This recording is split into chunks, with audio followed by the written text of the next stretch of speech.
Meantime, blue states across the nation allegedly using billions of taxpayer dollars intended for COVID-19 relief funds to push CRT education in public schools. A report coming from the nonprofit group One Nation shows 13 Democrat-led states funneled more than $46 billion from the American Rescue Plan funds for CRT. Joining us now to discuss is President of Parents Defending Education, Nicole Neily. Nicole, welcome. Thanks so much for coming on. Let's dive into this if we can. These states are reportedly using ARP funds under the Elementary and Secondary School Emergency Relief Fund, billed as a fund to help schools safely reopen after the pandemic. But you say it's being used to introduce CRT into the classroom. Tell me more about what you found. Sure. So the One Nation report, it shows that all these schools and all these states hijacked this funding, billions of dollars. And let's think back to February 2021, where we were told that this was a matter of life and death. I think many Americans, myself included, assumed that this meant that schools would use these funds for air purifiers to safely reopen our schools so that our children could return to in-person learning.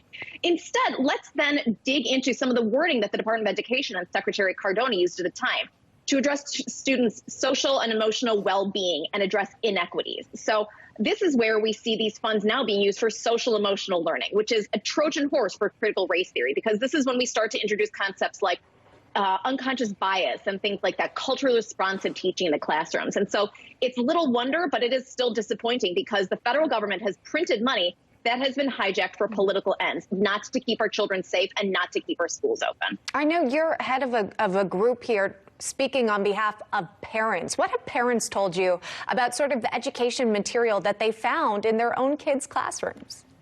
We have a tip line, and we receive between 50 to 200 tips a week from across the country. Parents, many of whom want to be anonymous, send us screenshots, hyperlinks, PDFs of the kinds of materials that their children are learning. They are indignant because after 2 years of COVID, our children have faced astonishing learning losses. I mean, the test scores, where children's proficiency rates are horrible. And, frankly, even before the pandemic, they weren't that great.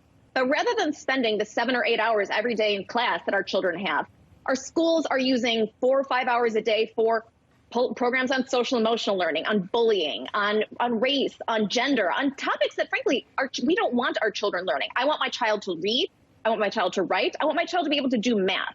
And that's not what these schools are doing with their finite time or their finite resources. And so parents are rightfully indignant about this. You just want to go back to the basics when it comes to classroom curriculum. Let me also ask you about the issue you take with the possibility of changing Title IX. I know your group sent a letter to Secretary Miguel Cardona urging him not to rewrite this Trump-era Title IX policy. In part, you write, we represent parents, grandparents, and concerned citizens across the country who are worried that the forthcoming rule changes are a politicized effort to placate activists. In fact, the sweeping changes to Title IX that you are reportedly set to announce would erode the very rights that protect all students regardless of sex and ensure a safe and equitable learning environment. And Nicole, this kind of has to do back with the discussion of gender identity. What can you tell our viewers about this?